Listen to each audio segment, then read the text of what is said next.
உரிமைக்களம் பார்வையாளர்கள் அனைவருக்கும் வணக்கம். வீடியோக்குள்ள போறதுக்கு முன்னாடி முதல்ல நான் ஒரு டிஸ்க்ளைமர் கொடுத்துடுறேன். அதாவது எந்த ஒரு நபர்கள் எந்த ஒரு கட்சிகள் செட் செய்கின்ற நரேட்டிவ்கள் இல்லாட்டி அவதூறு பரப்புறாங்க இல்லையா, அந்த அவதூறுக்கு நாமளும் முட்டு கொடுத்து தான் பேசணும் என்ற அவசியம் ஒருபோதும் நமக்கு கிடையாது. அவங்க ஒரு அவதூறை பரப்புறாங்க அப்படின்னா அந்த அவதூறு மூலமாக சில பல கட்சிகளுக்கு வேண்டுமானாலும் லாபம் இருக்கலாம். ஆனா நாம அந்த அவதூறுகளை ஆதரிக்க வேண்டும் அப்படின்ற அவசியம் ஒருபோதும் கிடையாது.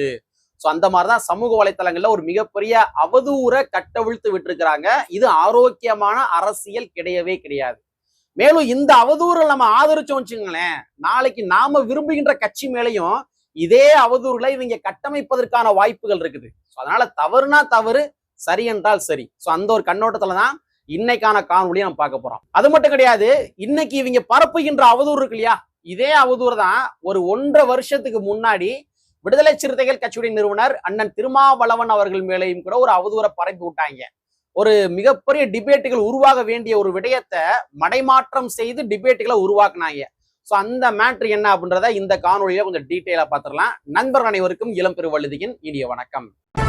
நாங்க இப்படி வந்து பார்த்துட்டோம், இனி ஜென்மத்துக்கும் எங்களால குடிய முடியாது. அதனால நாங்க சண்டை போட போறோம். ஒண்ணும் கிடையாது மக்களே, உங்க எல்லாரும் தெரிஞ்ச விஷயம்தான்.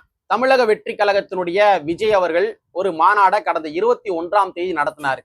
அந்த மாநாட்டுல ராம்ப் வாக்ல விஜய் நடந்து வருகின்ற பொழுது ஒருத்தர் ஏறி என்ன பண்றாரு, விஜய் சந்திக்க போறாரு, ஒரு இளைஞர் சந்திக்க போறாரு. உடனே பவுன்சர்ஸ் என்ன பண்றாங்க, அந்த இளைஞரை அல்லேக்காக தூக்கி போட்டுறாங்க. ஸோ இந்த மாதிரி போட்டோடனே அந்த வீடியோ சமூக வலைத்தளங்கள்ல பயங்கரமா வைரல் ஆகுது. வைரல் ஆன உடனே நேற்றைய தினத்துல அந்த கீழே தூக்கி போட்டாங்க தெரியுமா, அந்த நபரே போய் காவல் நிலையத்துல போய் என்ன பண்ணியிருக்காரு, விஜயனுடைய பவுன்சர்ஸ் என தூக்கி வீசிட்டாங்க. ஸோ அதனால விஜய் அவர்கள் மேலேயும் நடவடிக்கை எடுக்கணும், விஜய் அவருடைய பவுன்சர்ஸ் மேலேயும் நடவடிக்கை எடுக்கணும் அப்படின்னு சொல்லி காவல் நிலையத்துல போய் கம்ப்ளைண்ட் கொடுத்துருக்கிறாரு.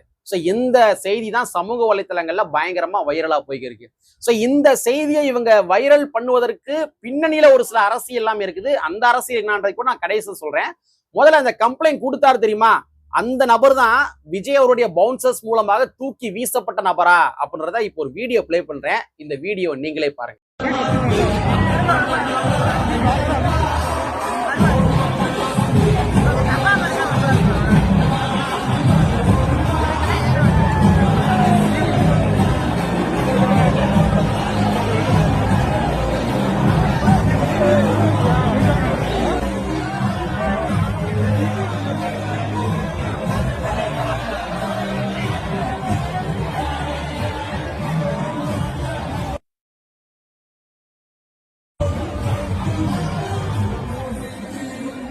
வீடியோ பாத்தீங்களா? இப்பேற்பட்ட ஒரு கேவலமான அரசியலை செஞ்சுதான் ஆகணுமா, இல்லாட்டி இப்பேற்பட்ட கேவலமான அரசியலை நாம ஆதரிக்கதான் செய்யணுமா? அரசியல் நோக்கத்திற்காக அரசியல் ஸ்ட்ராட்டஜி அப்படின்ற பேர்ல சில பல அவதூறுகள் நீங்க கட்டவிழ்த்து விட்டீங்க அப்படின்னா இந்த அவதூறுகளை நாமளும் ஆதரிக்க வேண்டிய அவசியம் ஒருபோதும் கிடையாது.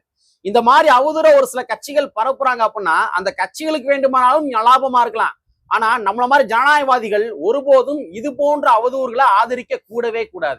காரணம் என்ன அப்படின்னா, நாளைக்கு நாம விரும்புகின்ற கட்சி இருக்கும் இல்லையா, இந்த கட்சிகளுமே இன்னைக்கு இருக்கிற ஆளுங்கட்சியை எதிர்த்து பேச ஆரம்பிச்சுட்டாங்க அப்படின்னா அவங்க மேலையும் இதே அவதூறுகளை எதிர்காலத்தில் பரப்புவதற்கான வாய்ப்புகள் இருக்கின்றது. சரி, இந்த கம்ப்ளைண்ட் கொடுத்த நபர் யாருன்னு பார்த்தோம்னா அவர் திராவிட முன்னேற்ற கழகத்தை சார்ந்தவர். இப்ப டிஸ்பிளே போட்டோ காட்டேன் பாருங்க. இதுதான் அந்த நபர், அதாவது விஜய் அவர்கள் மேல கம்ப்ளைண்ட் கொடுத்த நபர். விஜய் அவர்கள் தன்னுடைய பவுன்சர்ஸை வச்சு என்ன தூக்கி வீசிட்டாங்க அப்படின்னு சொல்லி கம்ப்ளைண்ட் கொடுத்த நபர் தான் இந்த நபர். இவர் பாருங்க, திராவிட முன்னேற்ற கழகத்தினுடைய ஆதரவாளர். பக்கத்துல கொடி பறக்குது. அதே மாதிரி யாரோ வேட்பாளர் வந்திருப்பாங்க போலுக்க, வேட்பாளரோ இல்லாட்டி திராவிட முன்னேற்ற கழகத்தினுடைய முக்கிய நிர்வாகியோ அவங்க வந்திருக்காங்க போலுக்க. அவங்கள வரவேற்கிற காட்சிகள்லாம் இந்த போட்டோஸ்ல இருக்குது. சோ அப்ப திராவிட முன்னேற்ற கழகம் தான் இது திட்டமிட்டு செஞ்சாங்களா அப்படின்றது எனக்கு தெரியல. பட் இருந்தாலும் திராவிட முன்னேற்ற கழகத்தை சார்ந்தவர்கள்னா திட்டமிட்டு இந்த நம்பரை கூட்டிட்டு கொண்டு போய் கம்ப்ளைண்ட் கொடுக்க வச்சிருப்பாங்க அப்படின்ற மாதிரி நம்மளால புரிந்து கொள்ள முடிகின்றது. மேலும் அந்த பவுன்சர்ஸ் தூக்கி வீசி அந்த நபர் இருக்கார் இல்லையா, அந்த நபருடைய சட்டையினுடைய ஸ்ட்ரைப்ஸ், அந்த கோடுகள் பார்த்தோம்னா அது டிஃப்ரெண்டா இருக்குது. கம்ப்ளைண்ட் கொடுத்த நபருடைய சட்டையினுடைய கோடுகள் பார்த்தோம்னா அது கொஞ்சம் டிஃப்ரெண்டா இருக்குது. அப்ப எதற்காக இந்த மாதிரி ஒரு அற்பத்தனமான அரசியலை மேற்கொள்ள வேண்டும்? கருத்தியல் ரீதியாக யாரை யாரு வேண்டாலும் டிஃபென்ஸ் கொண்டு போயிடலாம், அது வேற. ஆனா அவதூறுகள் திட்டமிட்டு இந்த மாதிரி பரப்புறாங்க. அந்த அவதூறுகள் மூலமாவே சமூக வலைத்தளங்கள்ல பெரும் விவாதங்களை உருவாக்குறாங்க அப்படின்னா இதற்கு பின்னாடி இருக்கிற அரசியலை தான் நாம தெள்ள தெளிவாக புரிந்து கொள்ள வேண்டும். ஆமா, இதுக்கு முன்னாடி மிகப்பெரிய அரசியல் இருக்குது. அந்த அரசியல் என்ன அப்படின்னா, விஜய் அவருடைய மாநாடு இருக்கு இல்லையா, அந்த மாநாட்டுல 1000 முரண்பாடுகள் இருக்குது, 1000 விஷயங்கள் விமர்சனத்துக்கு உள்ளாக்கப்பட வேண்டிய விடயங்கள் இருக்குது. பட் இருந்தாலும் விஜய் அவர்கள் ஒரு மாநாடு நடத்தியிருக்கிறாரு. அந்த மாநாட்டுல பல தீர்மானங்கள் நிறைவேற்றப்பட்டிருக்கின்றது. அந்த தீர்மானங்கள் எல்லாமே முழுக்க முழுக்க திராவிட முன்னேற்ற கழகத்தினுடைய போதாமையை நோக்கி குறிவைத்து அடித்த தீர்மானங்கள். குறிவச்சு அடிச்சிருக்கிறாரு. தூய்மை பணியாளர்கள் சம்பந்தமாக பணி நிரந்தரம் செய்ய வேண்டும், அந்த மாதிரி ஒரு தீர்மானத்தை நிறைவேற்றிருக்கிறாரு. ஆணவ படுகொலைக்கு தனி சட்டத்தை இயற்ற வேண்டும், அந்த மாதிரி ஒரு தீர்மானத்தை நிறைவேற்றிருக்கிறாரு. பரந்தூர் மக்கள் சம்பந்தமாக ஒரு தீர்மானத்தை நிறைவேற்றிருக்காரு. இன்னும் பல தீர்மானங்கள் திராவிட முன்னேற்ற கழகத்தினுடைய போதாமையை நோக்கி நிறைவேற்றிருக்கிறாரு. அந்த தீர்மானங்கள் மேடையில் வாசிக்கப்படவில்லை. பட் இருந்தாலும் அந்த தீர்மானங்கள் நிறைவேற்றப்பட்ட தீர்மானங்கள். அந்த தீர்மானங்கள் பொது சமுதாய மக்கள் மத்தியில மிகப்பெரிய விவாதங்களை ஏற்படுத்தப்பட வேண்டிய ஒரு தீர்மானங்கள். சோ அந்த தீர்மானங்களை நோக்கி அரசியல் விமர்சகர்கள் யாருமே நகர்ந்து விடக்கூடாது என்ற காரணத்துக்காக தான் திட்டமிட்டு இந்த மாதிரி கம்ப்ளைண்ட் கொடுக்க வச்சு அதனை நோக்கி மட்டுமே எல்லாரும் விவாதங்கள் நகர்த்துங்க, யாரும் அந்த தீர்மானங்கள் நோக்கி விவாதங்கள் நகர்த்திராதீங்க, ஆணவ படுகொலைக்கு தனிச்சட்டமா அதை நோக்கி யாரும் விவாதங்கள் நகர்த்திராதீங்க, தூய்மை பணியாளருடைய பணி நிரந்தரமா அதை நோக்கி யாரும் விவாதங்கள் நகர்த்திராதீங்க, இந்த பையன் அந்த பையன் தானா இது சம்பந்தமா மட்டுமே நீங்க விவாதங்களை மேற்கொண்டுகிட்டே இருங்க, மாறாக திராவிட முன்னேற்ற கழகத்தினுடைய போதாமையை நோக்கி யாருமே விவாதங்களை மேற்கொண்டு விடாதீர்கள், தீர்மானங்கள் நோக்கி விவாதங்களை யாரும் மேற்கொண்டு விடாதீர்கள் என்ற ஒரு திட்டமிடப்பட்ட அரசியல் விளைவுகளால தான் இது தவறென்று தெரிந்திருந்த போதிலும் கூட ஒரு திமுக காரரே கூட்டு போய் என்ன பண்றாங்க, பேட்டி கொடுக்க வைக்கிறாங்க. திமுக காரரே கூட்டி போய் என்ன பண்றாங்க, இந்த மாதிரி கம்ப்ளைண்ட் கொடுக்க வைக்கிறாங்க.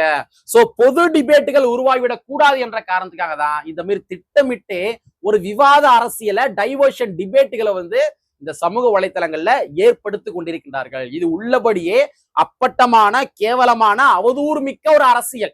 மக்கள் மத்தியில எதை விவாதத்துக்கு உருவாக்கணும், எதை விவாதத்துக்கு உருவாக்க கூடாது அப்படின்னு சொல்லி திட்டமிட்டே ஒரு சில நரேட்டிவ்கள் செட் பண்றாங்க.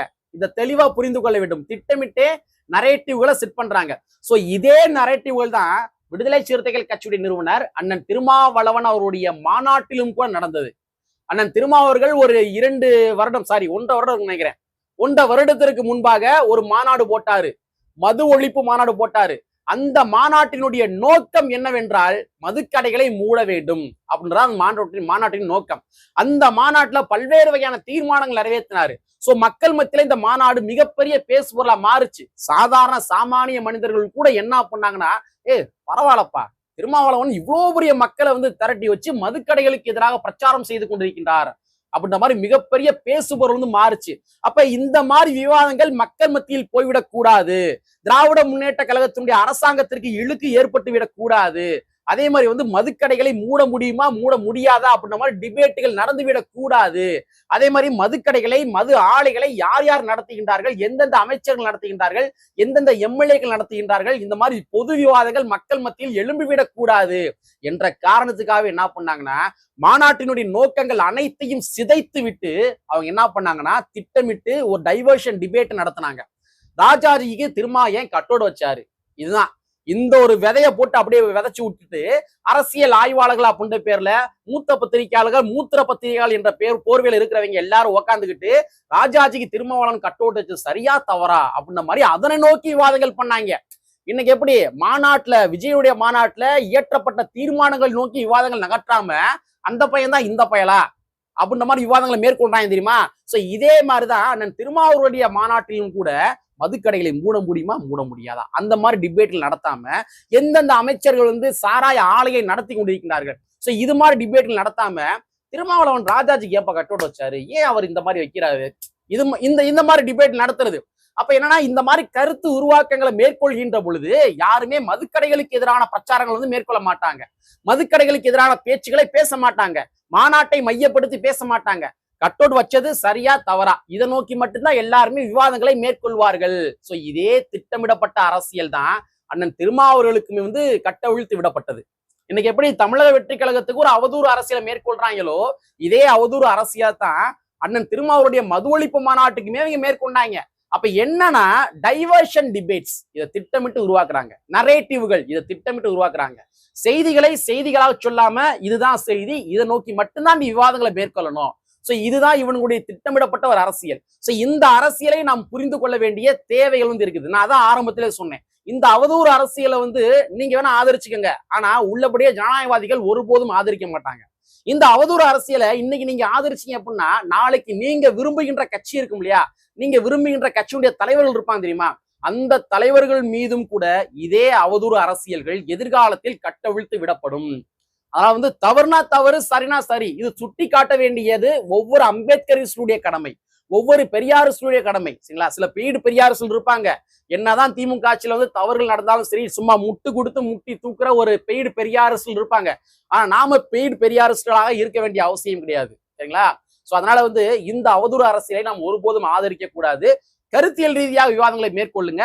மாநாட்டுல, அதாவது விஜயனுடைய மாநாட்டுல நிறைவேற்றப்பட்ட தீர்மானங்கள் வந்து சரியா தவறா, அந்த தீர்மானங்கள் உள்ளபடியே அரசு கவனம் செலுத்த வேண்டுமா செலுத்தக்கூடாதா, இதை நோக்கி நீங்க ஒரு ஆரோக்கியமான விவாதங்களை மேற்கொள்ளுங்க, தப்பு கிடையாது.